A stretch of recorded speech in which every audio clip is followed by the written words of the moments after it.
2025 finally saw the long-awaited arrival of Nintendo's next console, the Switch 2. But now it's time to turn the page to 2026 and talk about what's in store for Switch 2's sophomore year. Nintendo already has a pretty fleshed out release calendar for both Switches, a blockbuster movie set to hit theaters, with plenty of surprises surely in store as well. Here's what to expect from Nintendo in 2026.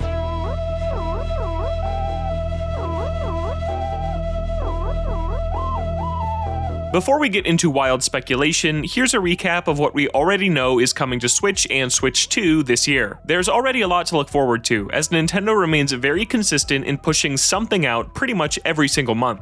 That pattern begins this month, as we'll all return to our weed-infested islands and face the wrath of our neglected villagers when Animal Crossing New Horizons gets a free update on the original Switch and a Nintendo Switch 2 edition on January 15th. New Horizons 3.0 is available to players on both Switches, and it comes with a new hotel to customize, a bunch of Nintendo items, and tons of little quality of life updates like upgraded item storage. Meanwhile, if you buy the Switch 2 edition or the $5 upgrade pack, you can access improved resolution, mouse controls, 12-player multiplayer, and more. Just a few weeks later, we'll see the first brand new Switch 2 exclusive of the year with Mario Tennis Fever's launch on February 12th. The big hook this time is the Fever rackets that grant special abilities like freezing the court or duplicating yourself. Fever will also feature 38 playable characters, including Donkey Kong's refreshed design and, for the first time ever, Baby Waluigi.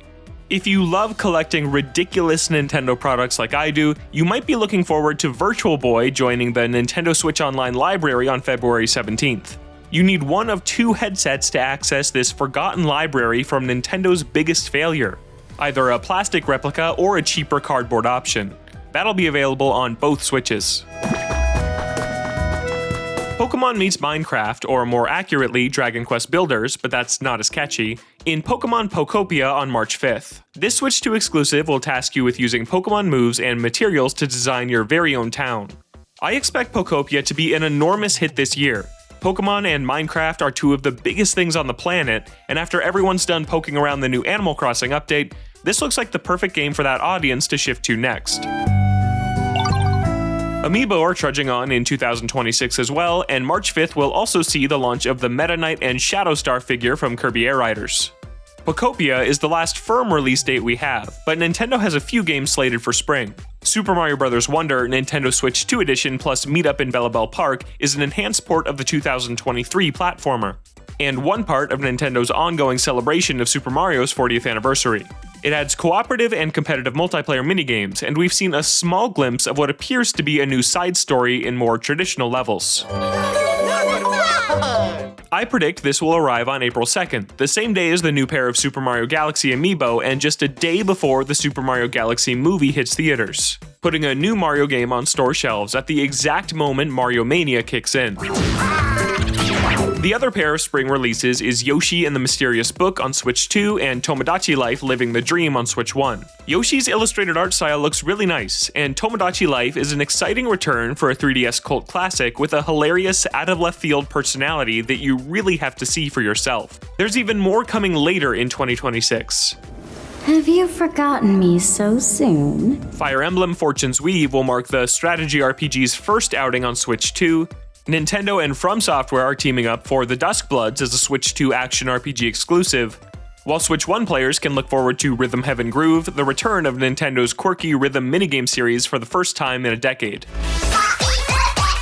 Finally, Pokemon Champions is a competitive battle-focused game coming to Switch and mobile this year. We know it will be used at the Pokemon World Championships this year, meaning it should be out before that event kicks off in late August.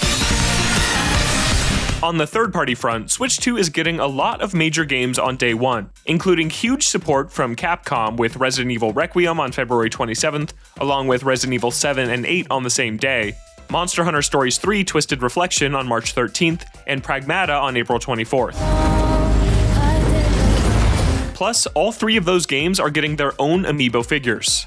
There's a lot beyond Capcom too, like Final Fantasy VII Remake Intergrade, Dragon Quest VII Reimagined, Indiana Jones and the Great Circle, 007 First Light, and more. Come on, Moneypenny. If I lose the trail, we'll never know who they're working for. Hopefully we'll see cleaned up versions of games delayed out of 2025 as well, like Elden Ring Tarnished Edition and Borderlands 4.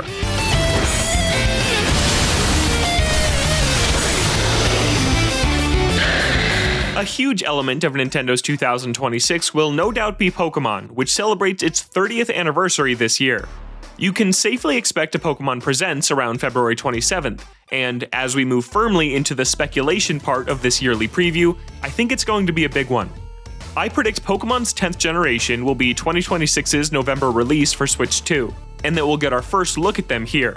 I don't think there's any chance Pokémon misses out on its 30th anniversary without a new pair of mainline games.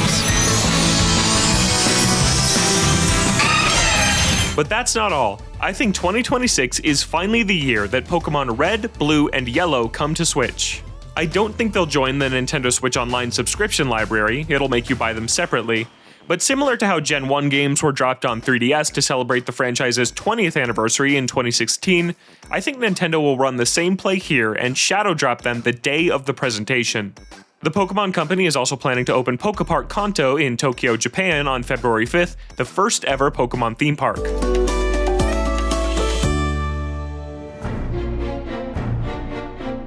We're in an interesting spot where Nintendo has already shown a lot of its cards for 2026, but I still think there are a few things we don't know about. There is Splatoon Raiders, the single-player Switch 2 spin-off announced last year, but Nintendo hasn't committed to that launching this year at all, and it feels more fitting as an early 2027 release to me at this point.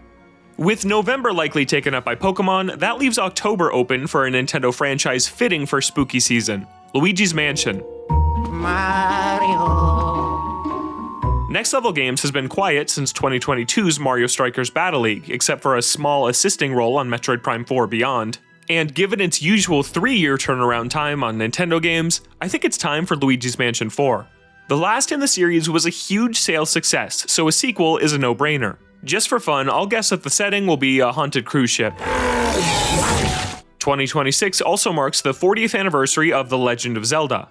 With a movie on the way in 2027 and Nintendo's general pattern of launching at least one Zelda game every year, it's a safe bet to say something Zelda-related will come out this year.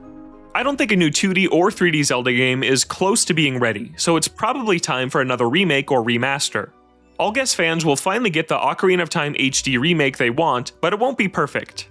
It'll be a touched-up HD remaster of the 3DS remake that comes to both the original Switch and Switch 2, rather than the gorgeous 4K reimagining we all dream about. On the smaller side, I have to imagine Nintendo is prepping DLC for Mario Kart World, and all signs point to it centering around Donkey Kong. DK and Pauline strangely only have one costume apiece in World. There are no jungle-themed DK tracks, and Nintendo's wider push for DK would lend itself to a DLC pack themed around him. And I'd like 2026 to be the year we finally get answers surrounding Nintendo's mysterious Switch Online playtest program that's been running since 2024. I think that's about all the room we have for this year's calendar, but Nintendo will announce a few games this year we won't see until 2027. Xenoblade developer Monolith Soft hasn't released a brand new game since 2022, and I have a feeling we might get a quick tease at what they're working on in the September Nintendo Direct. And my boldest call of them all is that we'll get a tease this year for Super Smash Bros. Ultimate Nintendo Switch 2 Edition to launch sometime in 2027. I believe Ultimate could get the Mario Kart 8 Deluxe treatment this generation, with an enhanced port that carries us through the next several years rather than an entirely new entry. Smash Bros. Director Masahiro Sakurai wrapped up on Kirby Air Riders a few months ago, and it's entirely possible he's already hard at work bringing Ultimate over to Switch 2 with a few new characters. Ultimate noticeably hasn't received a Switch 2 performance patch like Super Mario Odyssey, the open world Zeldas, and plenty of other best-selling Switch 1 games. And combined with the fact that a new Smash game almost always hits within the first 2 years of a new Nintendo console, it feels like a prime candidate for a Switch 2 edition.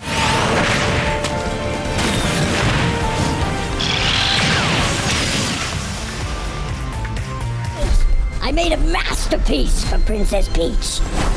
What do you think? Love the colors! The Super Mario Galaxy movie will hit theaters on April 3rd, 3 years after the original made over $1 billion at the global box office. I think Nintendo will waste no time in announcing its next animated partnership with Illumination, given they're likely very confident this movie will perform extremely well like the first one did. I'm Bowser Jr., and I'm gonna be taking my father now! I'm expecting a formal announcement of an animated Donkey Kong movie sometime before the end of the year. You should also expect to see the first trailer for the Legend of Zelda movie before the year is over. Finally, in a bit of a bummer prediction to end on, I'm expecting a Switch 2 price increase sometime after March. Nintendo has essentially committed to keeping the price where it is through the end of its fiscal year, which concludes March 31st. But there are no guarantees after that. We've already seen increases on the original Switch as well as Switch 2 accessories, so it feels like it's only a matter of time before Switch 2 follows suit.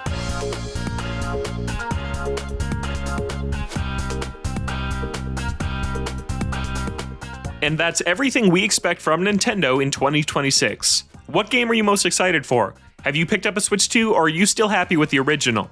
Let us know in the comments. For more Nintendo coverage as the year gets underway, you can find me on the Nintendo Voice Chat podcast on the IGN Games YouTube channel or your favorite podcast app. For everything else Nintendo, stick with IGN.